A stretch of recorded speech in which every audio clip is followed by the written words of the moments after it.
அதாவது நல்லா யோசிச்சு பாருங்க, இன்றைக்கு திமுகவில் திராவிட கட்சிகளில் உள்ள தெலுங்கு அல்லது பிறமொழி ஆதிக்கத்தினர் தான் அதிகமாக இருக்காங்க அமைச்சர்கள். நீங்க நினைச்ச மக்கள் தொகைக்கு ஏற்றவாறு பிரதிநிதித்துவம் கொடுக்கல. நீங்க பட்டியல் போட்டீங்கன்னா அமைச்சர்ல ஏதாவது கணிசமான எண்ணிக்கை என்பது தெலுங்கு பேசுறவங்களுக்கு மற்ற மொழி பேசுறவங்களுக்கு இருக்கிறது. ஆனா அவங்க மக்கள் தொகை ஏற்றவாறு பிரதிநிதித்துவம் கிடையாது.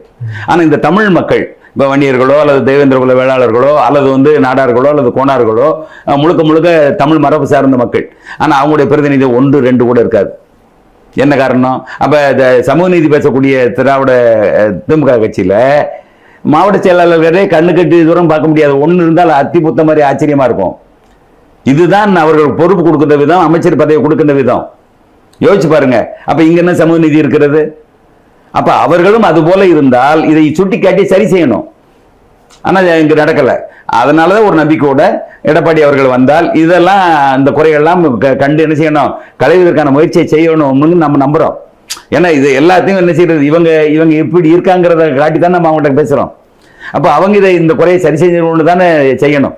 சமூக நீதி இந்த மக்களவை கணக்கு ஏற்கனவே சட்டநாதன் கமிஷன் போட்டு எல்லாம் தெளிவாக பண்ணி இவருடைய இந்த சின்னமேளம் என்று இருப்பதை இசைவேளாளர் மாற்றி கலைஞர் அவர்கள் அதை மிகவும் பிற்படுத்தப்பட்டவர்கள் கொண்டு வரணும்னு ஆசைப்பட்டு அவர் செஞ்சுக்கிட்டு இருந்ததை சட்டநாதன் கமிஷன் தெளிவாக சொல்லிடுச்சு. இவர்கள் புறம் தமிழர்கள் இல்லைன்னு சொல்லி விளக்கின பின்னால பயந்து அந்த கமிஷன் அறிக்கையை தூக்கி குப்பையில போட்டுட்டு மறைச்சிட்டாங்க. நீங்க சொன்ன கேள்வியில் இன்னைக்கு சாதி வாரி கணக்கெடுப்பு நடத்த முடியாதுன்னு யார் சொன்னா? மாநில அரசு நடத்தலாம். நடத்தி கையில புள்ளிவரத்தை வச்சுக்கிட்டு அதுக்கேற்ற மாதிரி இவர்கள் செயல்படலாம். அதை தடுக்கப்படுறது கிடையாது. நீங்க மத்திய அரசு அங்கீகரிக்கலாம் கேள்வி இல்லை. நாங்கள் எங்களுடைய வசதிக்காக எங்க தேவைக்காக நாங்கள் நினைச்சு கணக்கெடுத்திருக்கிறோம்.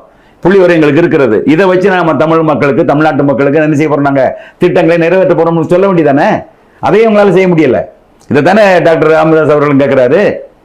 அப்போ இன்னும் மத்திய அரசு மீது பள்ளியை போட்டுட்டு அவங்க பண்ணணும்னு சொன்னா எப்படி சரியா இருக்கும்? மற்ற மாநிலங்கள் 2 மாநிலங்கள் பண்ணிட்டு தானே இருக்கு. அதனால இவங்க சமூக நீதிக்கு வாய்த்தல் சொல்லுவாங்க ஒழிய, ஆனா சமூகங்களுடைய பிரதிநிதித்தை தரவே மாட்டாங்க. ஏன்னா அது அவங்களுக்கு மிகப்பெரிய இதா இருக்கு, ஒரு இயலாமை உபாயமையா இருக்கு.